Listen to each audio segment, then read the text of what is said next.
Hello guys, Vinesh Phogat gold அடிக்க போகிறாங்கன்றது confirm ஆயிடுச்சு அப்படின்னு சொல்லிட்டு நைட்டு கண்ணை மூடி படுத்து காலில் ஏஞ்சி பார்த்தா அந்த மேட்சை டிஸ்குவாலிஃபிகேஷன் பண்ணுறேன் அப்படின்னு சொல்லிட்டாங்க. அது முக்கியமாக வினேஷ் போகாத்தையே நாங்கள் டிஸ்குவாலிஃபை பண்ணுறோம் அப்படின்ற மாதிரி சொல்லிட்டாங்க.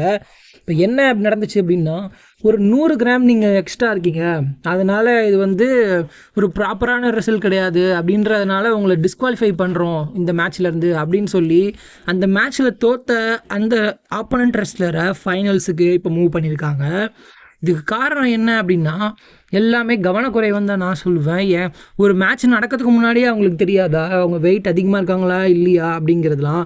இத்தனை மேட்ச் ஆடும் போதெல்லாம் அவங்களுக்கு தெரியல, மேட்ச் முடிஞ்சதுக்கப்புறம் தான் 100 கிராம் அதிகமாக இருக்காங்கன்றதுலாம் அவங்களுக்கு தெரியுதா?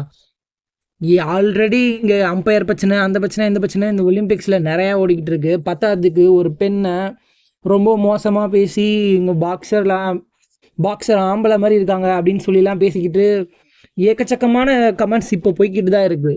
இதே சமயத்தில் இந்த மாதிரியும் ஒரு விஷயம் நடந்திருக்கு. ஒரு 100 கிராம் எக்ஸ்ட்ரா இருக்காங்க அப்படின்னு சொல்லிட்டு செக் பண்ண, ஏன் முன்னாடியே செக் பண்ண என்ன?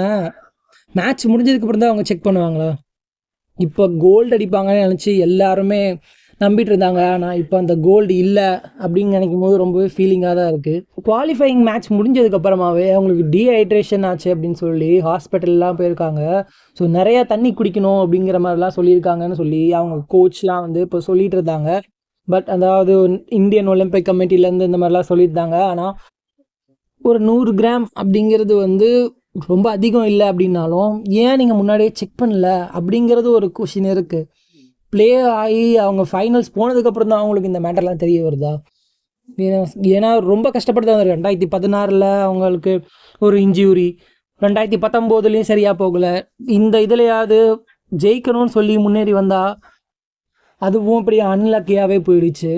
ஸோ இதுக்கு முன்னாடி கொஞ்சம் போன வருஷம்தான் ஏகப்பட்ட பிரச்சனைகளை சமாளிச்சுட்டு இருந்தாங்க. அதாவது இந்த மாதிரி கமிட்டிக்குள்ளேயே நிறைய பிரச்சனைகள் இருக்குது அப்படின்னு சொல்லி ஒரு மிகப்பெரிய போராட்டம்லாம் பண்ணி அவ்வளோ கஷ்டப்பட்டு ஒரு கோல்டு அடித்து நாங்கள் பண்ணதெல்லாம் இந்த நாட்டுக்கு திரும்பவும் நிரூபிப்போம் அப்படின்னு சொல்லுவாங்கன்னு பார்த்தா கடைசியில் எல்லாமே ஒரு அன்லக்கி மூமெண்ட் ஆகிடுச்சு. ஸோ ஒலிம்பிக் மெடல் வேணால் போயிருக்கலாம், ஆனால் மக்கள் மனசுக்குள்ளே ஒரு நீங்காத இடம் பிடிச்சிட்டாங்கன்னு தான் சொல்லுவேன். Always champion.